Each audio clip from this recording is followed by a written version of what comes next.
La Biblia es sin duda para muchos de nosotros un libro fundamental, el libro por excelencia, que está presente en la mayoría de nuestros hogares. Pero, ¿cómo nos acercamos a ella? ¿La conocemos? Nos planteamos nosotros hoy aquí en 49 o más algunos de los enigmas de la Biblia.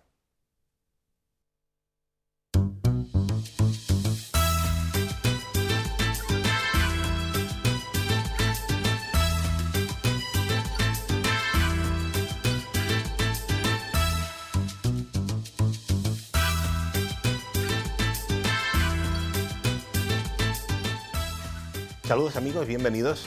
Esto es 49 o más, el programa en el que cada semana les invitamos a leer un buen libro, un libro que nos parece interesante por su temática, por su autor en algunos casos. Lo hacemos con un buen amigo, Antonio Rubiamuga. Bienvenido, Antonio. Muchas gracias. Aquí estamos una semana más. Bueno, pues nos adentramos hoy con un libro que tiene un título, a mi modo de ver, un poco pretencioso. Lo digo porque puede pensar esto alguien que nos esté viendo, ¿no? Nuevos enigmas de la Biblia es el título de este libro, que ya avanzo que hay otro. Sí, ya van dos. Esta es una primera parte, hay una segunda porque, claro, enigmas o... La palabra enigmas podríamos discutirla si es acertada o no. Quiero decir, enigmas, misterios, cuestiones interesantes en torno a la Biblia hay para escribir no uno ni dos, sino unos cuantos libros. Sí, yo creo que cuando estaba buscando libros... Quiero decir que es un tema inagotable, sí, pretendo decir casi, ¿no? Por la librería religiosa donde normalmente voy, pues me encontré este Nuevos Enigmas de la Biblia, lo dejé y volví al mes siguiente y había 2 volúmenes. Digo, hay que leer ya uno, que si no nos van a comer los volúmenes. Y claro, evidentemente, fruto de la curiosidad. Yo creo que, bueno, son libritos, en cada uno de ellos habla de 10 capitulitos, aquí no es imposible tratar todos, pero nos ayudan esos capitulitos a adentrarnos en ciertos aspectos de la Sagrada Escritura, que yo creo que a lo mejor eso nos da pie, sobre todo a las personas que nos están viendo, le da pie pues a profundizar más en la Sagrada Escritura. Cantidad de publicaciones todos los años en torno a la Biblia. No olvidemos que la Biblia sigue siendo, con diferencia, el libro más publicado en toda la historia. Y no solamente la Biblia, sino la cantidad de estudios que anualmente muchas editoriales tienen. Entonces yo creo que si este libro, publicado por San Pablo, de Ariel Álvarez Valdés, nos sirve para adentrarnos en la lectura, sobre todo la lectura, y en la profundización de algunos temas de la Biblia, pues damos por satisfecho. No vamos.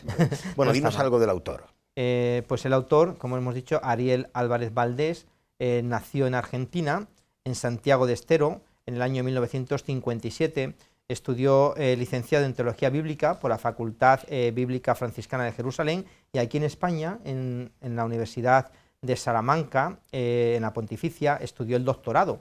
Él ha realizado cantidad de viajes, diversos viajes académicos, y también se dedica ahora a la divulgación popular de la Biblia.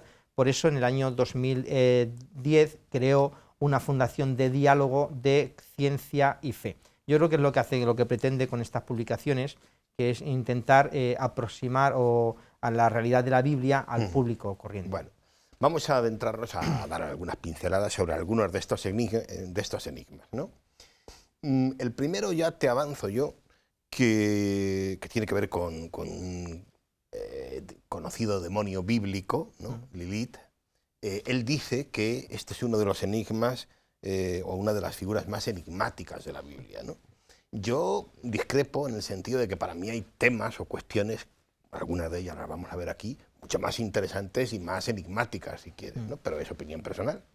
Bueno, vamos a ver, estamos hablando de Lilith, que es un personaje que solamente aparece en Isaías 34, una sola vez en la Biblia, y hoy en día pues ha servido como si fuera pues el emblema de los feministas hoy en día. Por eso él habla, yo creo que de este tema, que se ha confundido muchas veces pues con un monstruo, con un demonio, y hay un momento incluso con la primera esposa de Adán. Por eso, cuando habla en el libro de Isaías de la destrucción del reino de Edom, ahí aparece unos versículos: también reposará Lilith, ya digo, la única vez que aparece, y allí encontrará descanso para ella. Allí reposará Lilith y allí encontrará descanso para ella. Por eso él habla de las diversas traducciones que ha tenido este término en la Biblia, y la Biblia de los 70 habla con el Ono Centauro, un ser mitológico, mitad hombre, mitad burro. Él habla un ser mitológico, en definitiva. Pero cuando habla de la traducción y cuando habla del contexto, realmente hace referencia a un término que es un ave. Habla de 8 animales, 4 animales que son fieras y 3 aves, más Lilith, que en definitiva, cuando él se pone a la traducción, pues no deja de ser un ave nocturna más, no es ni mucho menos un demonio. Bien. Bueno, pues pasamos, si quieres, por ejemplo, a mí me parece mucho más interesante, aunque solo sea porque la historia del pueblo de Israel, para la historia del pueblo de Israel es fundamental, ¿no? El Éxodo, ¿no? Entonces, él trata el tema de la famosa salida, ¿no? Del pueblo de Israel y todo lo que es el Éxodo como tal, ¿no? 430 años después de estar en Egipto, el pueblo de Israel emprende ese éxodo. Él realmente existió, dice que los biblistas actuales pues ponen en tela de juicio este hecho porque aparecen 2 fechas, una en Primera de los Reyes, capítulo 6, versículo 1, hace referencia a la destrucción al templo de Salomón datado en torno al año 1457 a.C., y en Éxodo 1:11 hace referencia a las ciudades de Pitón y Ramsés, a su construcción, con lo cual ciudades que se construyeron más tarde. Hay ahí como no concuerdan las 2 fechas que se dan. Por eso, en una segunda fecha, en el siglo XIII antes de Jesucristo, que fue cuando se construyó Pitón y Ramsés, nada tiene que ver Ramsés II, que es el que mandó construir esas ciudades, con la salida del Éxodo. Y eso le sirve a él para preguntarse si realmente existió sí, claro. o no existió. Estamos ante una leyenda, ante un mito. Es curioso como en las fuentes egipcias en ningún momento habla de la estancia de los cananeos del pueblo de Israel en Egipto. Importante también, en segundo lugar, dice que Ramsés II construyó fuertes fortalezas militares, y en ninguna de ellas se toma referencia de todas las personas que pasan por allí, habla de ni mucho menos de la cantidad de miles y miles de personas del pueblo hebreo. Tampoco los arqueólogos no han encontrado nada del paso del pueblo de Israel en el siglo XIII a.C. por el desierto. Incluso habla del oasis de Cades Barnea, donde teóricamente estuvieron, según el libro del Deuteronomio, 38 años allí asentados. Tampoco los arqueólogos han encontrado nada. Por eso, y cuando llegan a la tierra prometida, dice que se tuvieron que enfrentar al rey Edom de los amorreos y al rey de Morab, y ninguno de estos territorios existía en aquella época. Por eso se pregunta, ¿mito o leyenda de todo esto? ¿Cómo podríamos salir del atolladero?, pregunta. Y él responde de que tal vez los egipcios, el pueblo de egipcio, dominó Israel. El pueblo de Canaán, el pueblo de Israel, nunca hubiera salido de allí, y después de 350 años el pueblo egipcio tiene que abandonar el pueblo de Israel debido también podemos decir, al decaimiento de su propio imperio. Tiene que abandonarle, y ese abandono, esa liberación que ellos sufren de Egipto, no en Egipto, sino de Egipto en Israel, es sobre ese mito, sobre esa realidad se va construyendo todo lo que vendría absolutamente después. No olvidaron esa experiencia de alivio, que ellos vivieron realmente, pero en su propia tierra. Claro, ya. Por tanto, el asunto de lo que es el peregrinaje por el desierto, veíamos antes el mapa, podríamos decir, el asunto del peregrinaje por el desierto, toda la figura de Moisés tan importante, ¿cómo quedaría? Pues ese peregrinaje por el desierto, que estamos viendo ahora mismo en las pantallas, él lo explica que eran rutas de caravanas comerciales que ya se hacían en aquella época. Entonces, por eso yo las sabía. Y en segundo lugar, ¿qué papel ocupa Moisés ahí? Pues su figura sería añadida posteriormente, era un líder tribal, y sobre todo había sido copiada su figura del rey Sargón I de Acab, escrita en tiempos del rey Sargón II, allá por el año 721-705 a.C., que 500 años después de la fecha que se parte del Éxodo. Bueno, en fin, una cuestión bien interesante. Sí, importante que la historia de la epopeya del pueblo de Israel, Jesús la utiliza también como él sirve esa noche de Pascua, donde recuerda esa liberación, para él también liberarnos a nosotros, y la última cena. Ahí empieza un poco lo que es el triduo pascual, importante para nosotros, como un acontecimiento importante para el pueblo judío, el pueblo de Israel, y también para los primeros cristianos. Bueno, una pregunta que yo no me había hecho nunca, no sé si tú te la habías hecho, es ¿cuál es el libro más triste de la Biblia? Porque Así que te han hecho a veces, pues, te puedes preguntar pues, cuál es el libro más bonito, ¿no? O el libro más, no sé, poético, por ejemplo, ¿no? Pero el libro más triste de la Biblia, pues no me lo había hecho nunca. Y el autor se la hace aquí y da algunas razones y responde un poco, ¿no? Claro, evidentemente, como su propio nombre indica, el libro de las Lamentaciones, donde él habla como solamente en 5 poemas, pues está lleno de lamentos, él habla de terror y de angustia.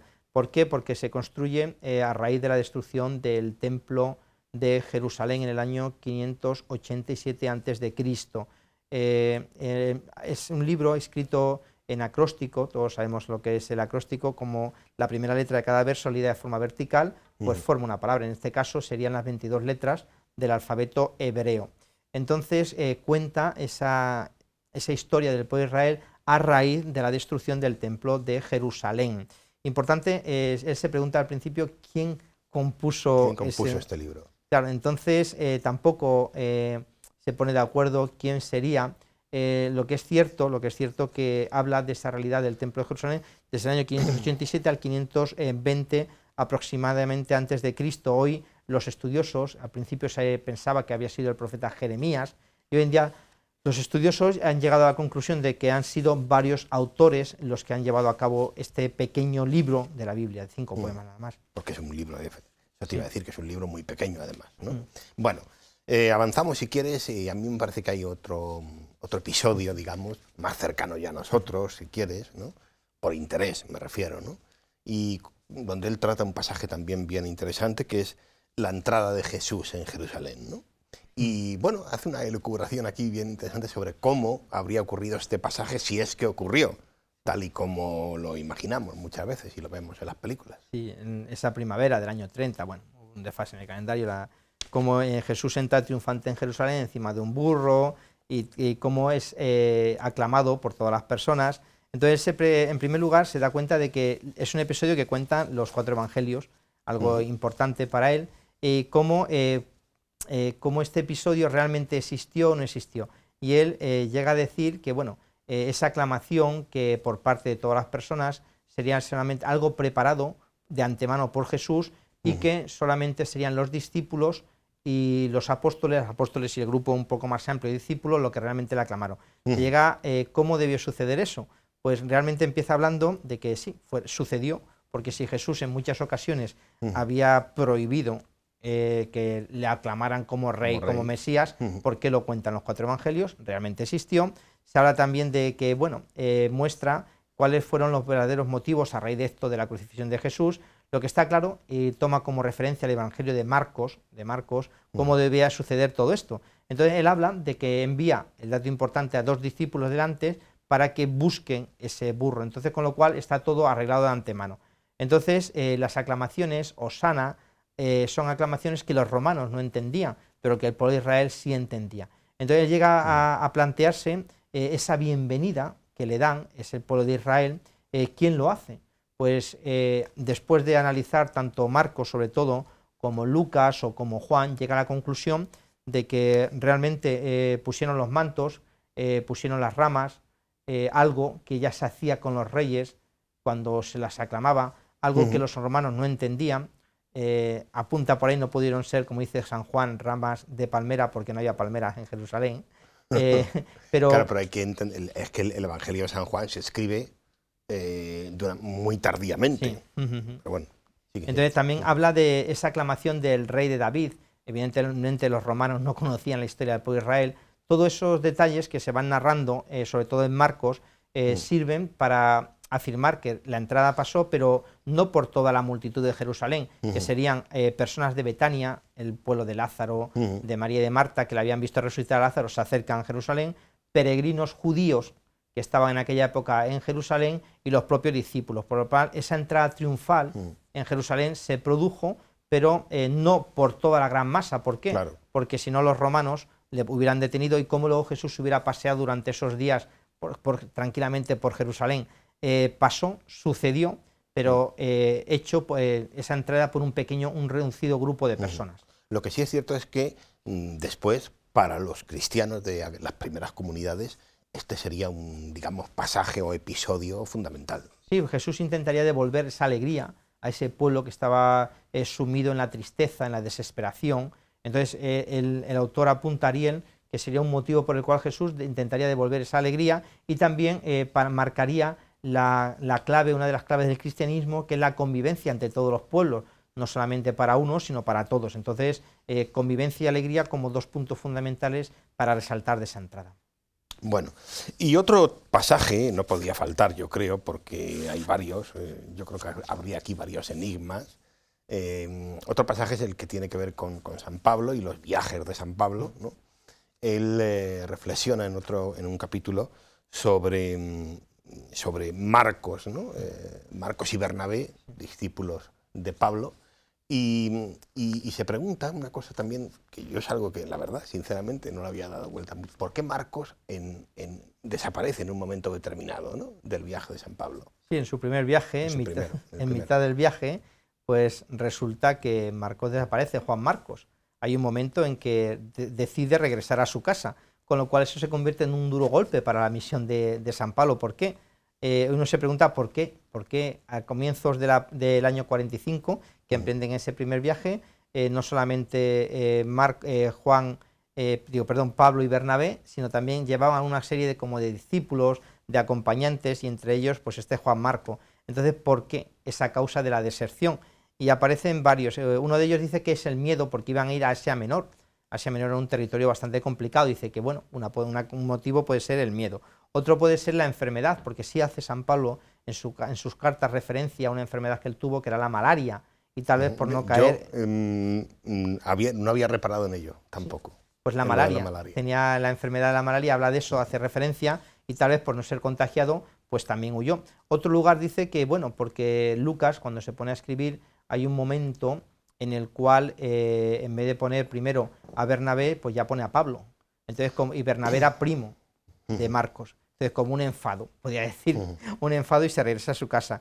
Entonces, bueno, puede ser que un cúmulo de circunstancias, pero al final termina apuntando que lo más firme es pensar que Marcos tenía una mirada más conservadora a la hora de llevar el cristianismo que Pablo. Y por esa discrepancia fue lo que le llevó a abandonar ese viaje. No olvidemos que los viajes de San Pablo se enmarcan en ese contexto claro de evangelización a lo que Pablo llama los gentiles, ¿no? Sí, los gentiles, todo lo que era un cristiano proveniente no del mundo judío, sino del mundo pagano, del mundo gentil. Entonces, habla aquí del concilio de Jerusalén, como hay un momento en que asisten a ese concilio, y cómo eso también provoca el descontento de Marcos. Marcos, que había crecido en ese ambiente judío mucho más conservador que Pablo. Entonces, cómo ese fue realmente el detonante para separarse de ese viaje. Pero es importante cómo la opinión de Marcos cambió.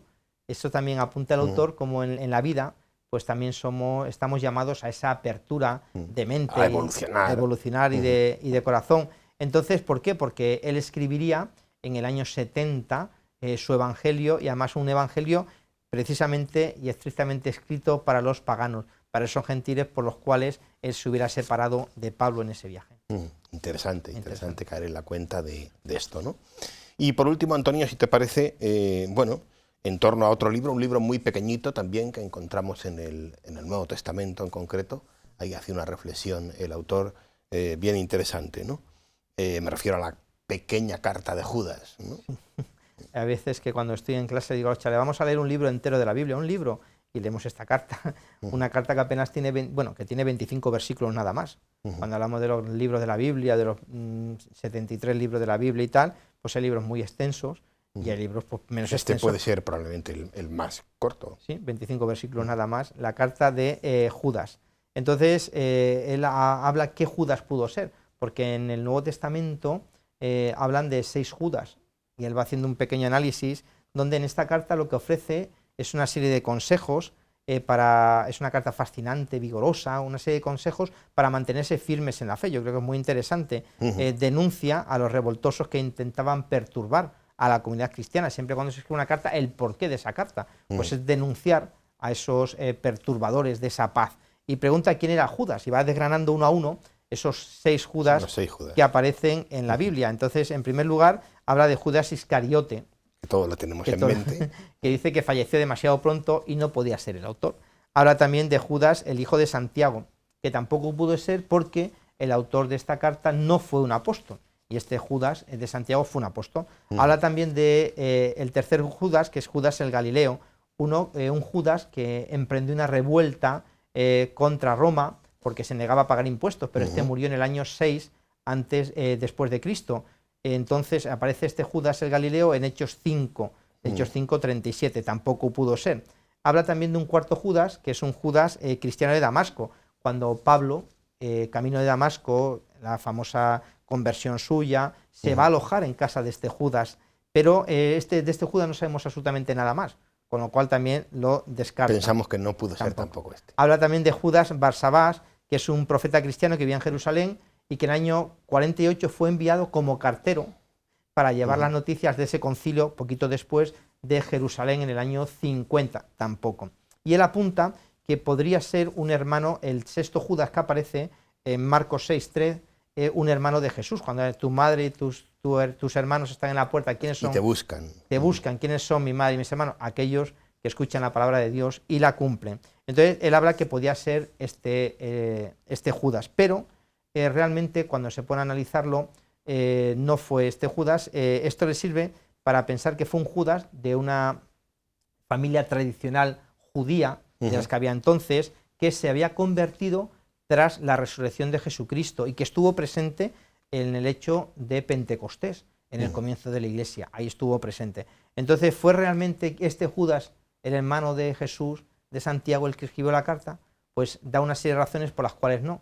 En primer lugar, porque esta carta tardó años en ser admitida por los santos padres dentro del canon de la Biblia. Hasta el siglo IV no fue admitida. Si hubiera sido un hermano de Jesús, un pariente de Jesús, evidentemente a la primera de cambio. Claro. En segundo lugar, porque esta carta está escrito en griego muy elegante, con un estilo también muy pulido, que una persona que no hubiera tenido una formación no la podría haber escrito. También habla también de que la fecha de composición sería en torno al año 90, con lo cual un pariente de Jesús tampoco. Por lo cual es un autor anónimo, creyente cristiano, un creyente de origen judío y que escribe para cristianos de origen judío. ¿Dónde se escribió la carta? No sabemos quién fue, dónde, y él sí apunta que realmente fue en Palestina. ¿Y qué pasaba en esa comunidad para que tuvieran que escribir esa carta? Pues hablábamos de que aquellos cristianos vivían una moral un tanto liviana y un tanto disipada, que es muchas veces lo que también a San Pablo le motivó para escribir alguna de sus cartas. Entonces son 25 versículos, decíamos solamente, el libro más corto de todo el Nuevo Testamento y del Antiguo, evidentemente, donde hay más de 25 acusaciones contra esos revoltosos, contra aquellas personas que él los compara el autor con los peores pecadores de la Biblia. Pero al final, así apunta el final del libro, esta carta recomienda porque es un sinónimo de amor, de compasión y de misericordia, una lección para todos los creyentes, porque termina diciendo: a los que vacilan, mostradles compasión, a los otros tratar de salvarlos librándolos del fuego, y a los demás mostradles misericordia. Frente a todo el pecado, misericordia. Bueno, lo dejamos aquí, Antonio, no tenemos tiempo para más. Este es un libro que les hemos querido presentar esta semana, Nuevos Enigmas de la Biblia, interesante para quien le guste acercarse un poquito, ¿no?, a este libro fundamental para nosotros, que es la Biblia, ¿no? Terminamos con un texto que escoge Antonio, como siempre. Muy interesante, habla de las parábolas de Jesús y, como decíamos al comienzo, no quedarnos simplemente en el libro, sino que este libro y otros muchos más nos lleven a profundizar en la Sagrada Escritura. El título es Volver a las parábolas. Jesús fue un narrador de parábolas, quizá el más grande de la historia de Occidente. Las contaba con toda ocasión, en las plazas, en las calles, en el mercado. Necesitaba de las parábolas porque tenía que hablar de una realidad difícil y compleja, como era el reino de Dios, y con esas historias sencillas se hacía entender mejor por todo el mundo. Las parábolas de Jesús sorprendían, causaban perplejidad y hasta escandalizaban, porque ayudaban a abrir la mente de la gente a una lógica distinta, la lógica de Dios, que es amor, perdón sin límites, gratuidad, alegría de vida. Con esas simples historias, Jesús rompía las enseñanzas oficiales del templo y contradecía la doctrina de los sacerdotes y refutaba las teorías de los doctores. Eran tan contundentes que urgían al compromiso e invitaban a arriesgar la vida. Las autoridades de su tiempo no soportaron tanta claridad y terminaron matando a semejante predicador. Lamentablemente a la Iglesia posterior tampoco le gustó demasiado la claridad de Jesús. Por eso convirtió sus enseñanzas en doctrina para especialistas, en sabiduría propia de una casta superior, de filósofos, de teólogos, de pensadores dogmáticos, de letrados, capaces de saber sin comprometerse, de estudiar sin exponerse, y así terminaron presentando un Dios que no era el Dios de Jesús. Necesitamos volver a la teología simple de las parábolas. Solo así nos encontraremos con el Dios de Jesús, el Dios que no ama el dolor, ni desconfía de las alegrías humanas, ni demoniza la razón del hombre, ni manda al infierno, ni condena la sexualidad. El Dios que ama a los divorciados y a los enfermos de sida, que perdona a las prostitutas y que puede comprender los errores del hombre. El Dios, en fin, que sabe que la mejor manera de amar a alguien no es cambiándolo, sino ayudándole a que pueda llegar a ser lo que su corazón le pide.